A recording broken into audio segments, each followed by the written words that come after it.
Srirangapatna island ಶ್ರೀರಂಗಪಟ್ಟಣದಿಂದ Srirangapatna ಐಲ್ಯಾಂಡ್ಗೆ 5300 kilometre ಅಂದಾಜು ದೂರ ಆಗುತ್ತೆ.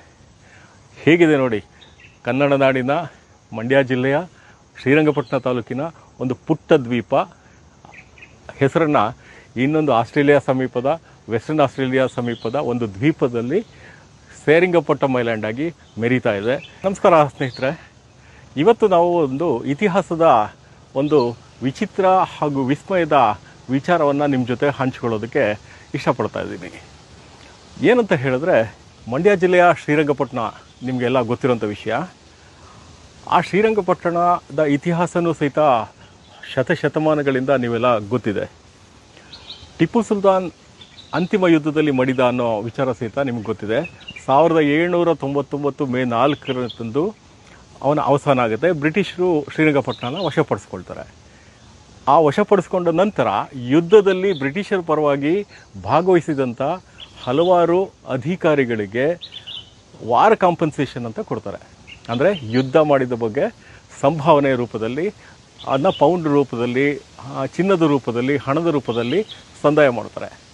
ಈ ರೀತಿಯ ವಾರ್ ಕಾಂಪನ್ಸೇಷನನ್ನು ಪಡೆದಂಥ ಒಂದು ಸ್ಕಾಟ್ ಫ್ಯಾಮಿಲಿ, ಒಂದು ಬ್ರಿಟಿಷ್ ಆಧಿಪತ್ಯಕ್ಕೆ ಒಳಪಟ್ಟಂಥ ಸ್ಕಾಟಿಷ್ ಫ್ಯಾಮಿಲಿ ಶ್ರೀರಂಗಪಟ್ಟಣದಿಂದ ವಲಸೆ ಹೋಗ್ತಾರೆ ವಾರ್ ಕಾಂಪನ್ಸೇಷನ್ನ ತೊಗೊಂಡು.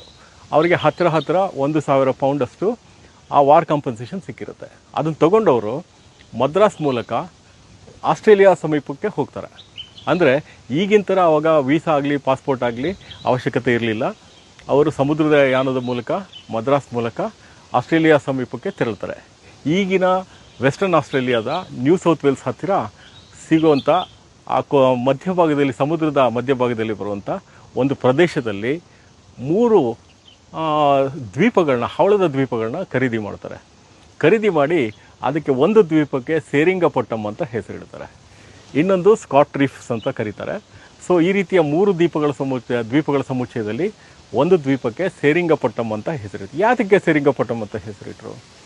ನಾವು ಏನು ಹಣನ ಗಳಿಸಿದ್ವಿ, ಅದಕ್ಕೆ ಗಳಿಸೋದಕ್ಕೆ ಕಾರಣ ಆಗಿದ್ದ ಊರು ಶ್ರೀರಂಗಪಟ್ಟಣ. ಅದನ್ನು ಬ್ರಿಟಿಷ್ ಶ್ರೀರಂಗಪಟ್ಟಣ ಅಂತ ಹೇಳ್ತಾಯಿದ್ರು.